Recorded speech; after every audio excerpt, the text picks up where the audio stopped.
Hello everybody, welcome back to Kevin the Home Inspector. Today I want to look at a few items that I've seen on new construction houses. People are often asking do I need an inspection on a new construction house? And the answer is yes.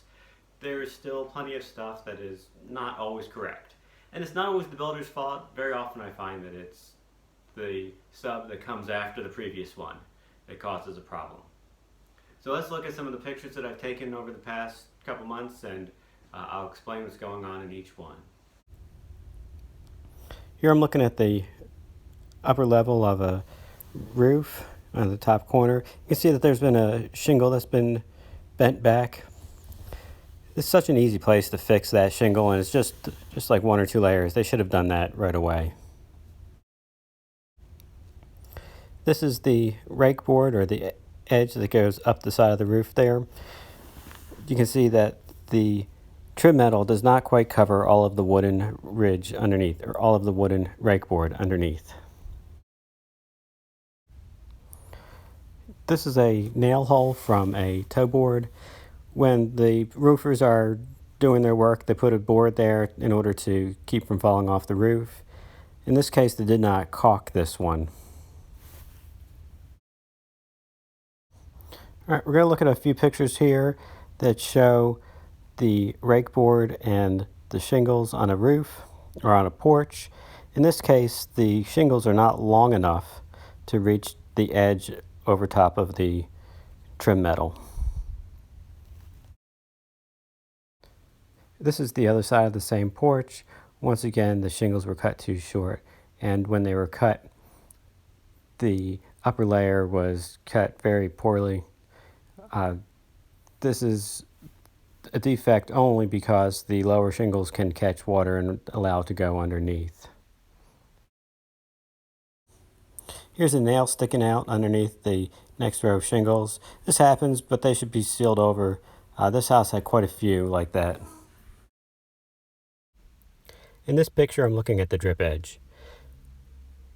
This roof has a drip edge formed by the fascia metal, but it's not going to work.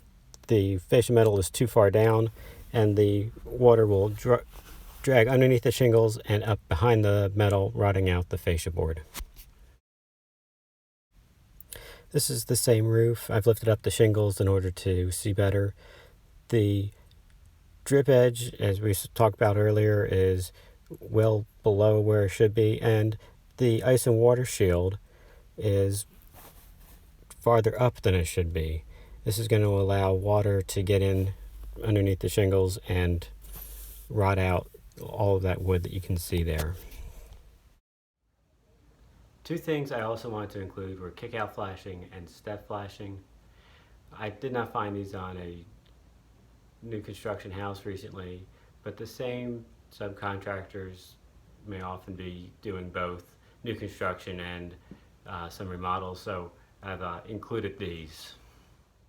Where kick-out flashing should be, kick-out flashing will help move water away from the roof and into a gutter. This is a picture of what kick-out flashing should look like. This is the location for step flashing. You can see it here. It's the metal, and those metal pieces are bent, and they go over each course of shingles and up the wall. And this prevents water from running down the roof and towards the wall, getting into that seam there and running down inside the house. Alright, there you have it. Thank you for watching this video. Please remember that most builders want their house to be done correctly and are happy to fix problems once they know about them.